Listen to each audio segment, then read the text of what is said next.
Climate change news, and the teenage activist Greta Thunberg is at the UN conference in Madrid. The 16-year-old, who has become the global face of public anger over environmental destruction, was mobbed by both media and supporters. Earlier, she joined other young activists at a sit-in protest.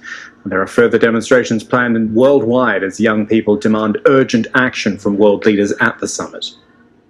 I sincerely hope that the COP25 will lead to something concrete, and that will lead to also an increase in awareness among people in general, and that the world leaders, the people in power, grasp the urgency of the climate crisis, because right now it doesn't seem like they are. So I really hope that, and I know we will do everything we can to make sure that this is something that cannot be ignored anymore. With us now on Skype from Davis, California, is Hannah Safford. She is a researcher at the University of California's Policy Institute for Energy, Environment and the Economy. Hannah, thank you for your time. Do you feel that the likes of Greta Thunberg have changed what can happen at these conferences? There always seems to be, it happens every year, there is a big rush on the last day to get something signed.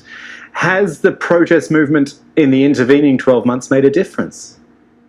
I think it's showing that we've moved past the stage of needing to raise awareness and really needing to affect action. For a long time, climate change was something that was only talked about in academic circles, some policy circles, and now it really has become an issue that's not just 4th, 5th, 6th on people's priority list, but for the new generation is really first by a long time.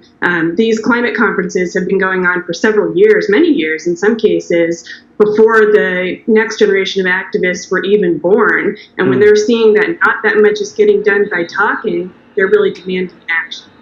Yeah, just looking at some pictures from Madrid, actually, the sheer number of people out on the streets is quite extraordinary. I'm thinking this is the 25th COP conference, and the last, if I can say, big one was COP21 in Paris when they signed the Paris Accord.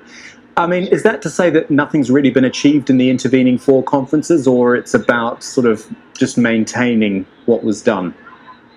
So both. It's important to not get overly catastrophic, but at the same time, not pat ourselves on the back too much. We have seen some progress. We've seen, for instance, coal use has gone down in a number of parts of the world. That's really important, not just when it comes to greenhouse gas emissions, but also to localized air pollution. And we're also seeing that even though carbon emissions are still growing, they're growing at a slower rate than they once were. That being said, we're at a point now where we need carbon emissions to not just go up more slowly, but to go down and to go down significantly. We haven't seen that happen yet. And as we hit a 5-year milestone after the signing of the Paris Agreement, that's when it becomes really important. It's a really important check-in. What could be expected, do you think, from this COP conference? I'm just conscious of the fact that we always cover them. They're big meetings, leaders from all over the world, and when there's a big one like Paris, that's great. But what would you expect out of this one?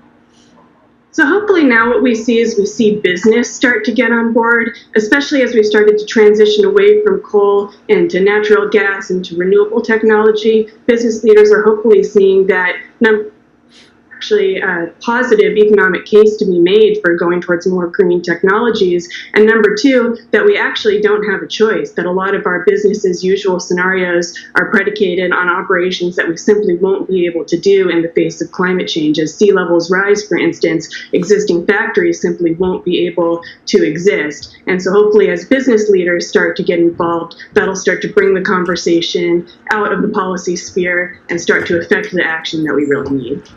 Hannah Safford talking climate change with us, and it's been a pleasure, Hannah. Thank you. Thank you so much.